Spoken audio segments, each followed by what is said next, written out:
Salam kasih teman-teman. Apa kabar? Kita telah melihat dalam akhir tahun ini bagaimana keadaan di Aceh, di Sumatera Utara dan Sumatera Barat. Sangat mengguncang, bukan? Bagaimana banyak orang yang meninggal, banyak penderitaan, banyak kerugian dan lain-lain. Benar kan? Kita mendengar juga jeritan orang, Tuhan Yesus tolong, Tuhan Yesus tolong, begitu di YouTube, begitu juga di TikTok. Dan seakan-akan Tuhan Yesus itu diam, tidak bertindak dan tidak menolong. Benarkah demikian? Tapi tidaklah demikian, teman-teman. Kita tahu Yesus Kristus itu sampai turun dari sorga, mengambil rupa manusia, turun ke bumi supaya dia dapat bersama-sama dengan kita karena kasihnya yang sangat besar kepada kita. Yesus Kristus itu siap sedia bagi kita setiap saat dan dia ada di dalam batin kita. Benar bukan?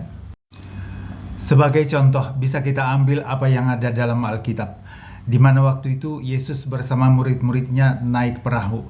Kemudian di tengah lautan tiba-tiba topan yang sangat besar mengamuk dan murid-muridnya ketakutan karena air sudah masuk ke dalam kapal. Tapi Yesus tetap tidur di buritan kapal.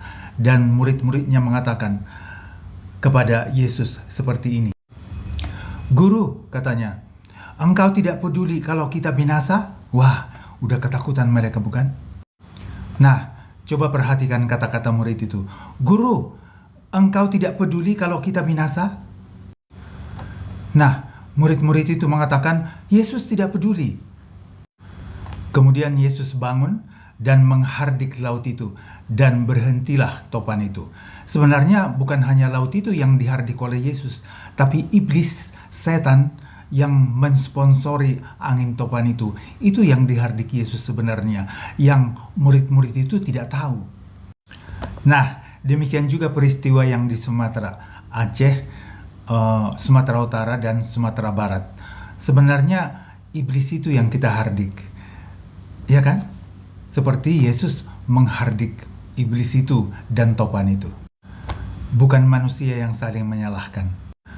Lalu Yesus berkata kepada murid-muridnya, kenapa kamu takut? Kenapa kamu tidak percaya? Kenapa kamu takut? Kenapa kamu tidak percaya? Maksudnya Yesus di sini, ini aku Tuhan, Tuhanmu ada di sini, aku, tapi kenapa kamu takut seperti itu? Aku bersama-sama dengan kamu takut. Bukan demikian seharusnya, itu kata Yesus. Artinya, Yesus Kristus itu siap sedia bagi kita kapan saja, ya kan? Kita ingatlah selalu bahwa Yesus Kristus itu tidak diam, tetapi mengamati, menjadikan manusia berkembang, mengajar manusia, memegang kendali, peduli untuk tujuan yang lebih besar. Dan siap sedia untuk bertindak pada waktu yang tepat, tapi seturut kehendak Yesus, bukan seturut manusia. Kalau kehendak manusia ingin mereka Yesus itu cepat bertindak, cepat gitu, secepat kilat, tolong, seperti itu. Yesus tidak seperti itu. Padahal seperti yang kita tahu dalam Injil, Yesus Kristus itu bertindak melalui proses pertobatan, pendidikan iman, perubahan hati dan karakter, pertumbuhan rohani menjadi dewasa, melakukan Injil, dan rencana-rencana yang lebih besar yang Yesus Kristus tahu. Dan tujuan Yesus juga seperti yang tertulis dalam Injil, supaya manusia bertobat kepada Tuhan Yesus. Ya kan? Bertobat kepada Tuhan Yesus. Mendidik iman kepada Yesus Kristus menjadi pelaku-pelaku Injil, mengungkapkan isi hati manusia dan melakukan perbaikan, penyelamatan untuk hidup yang kekal, mendidik menjadi dewasa rohani supaya berpribadi seperti Yesus,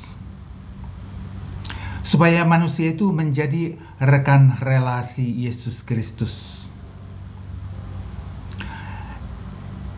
Manusia di dalam Yesus dan Yesus di dalam manusia, dan untuk hidup yang kekal.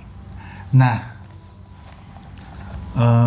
Demikianlah kalau ada persoalan dalam hidup kita, bahwa Yesus Kristus itu tidak diam, tapi kita harus tahu bahwa Yesus Kristus itu ada di dalam batin kita. Bapa di sorga itu ada di dalam batin kita, karena rohnya, Roh Kudus ada di dalam batin kita. Jadi kita mengucap syukurlah setiap waktu dengan iman yang teguh kepada Tuhan Yesus Kristus. Oke, terima kasih. Tuhan Yesus memberkati. Maju terus dalam iman kepada Tuhan Yesus Kristus. Amin.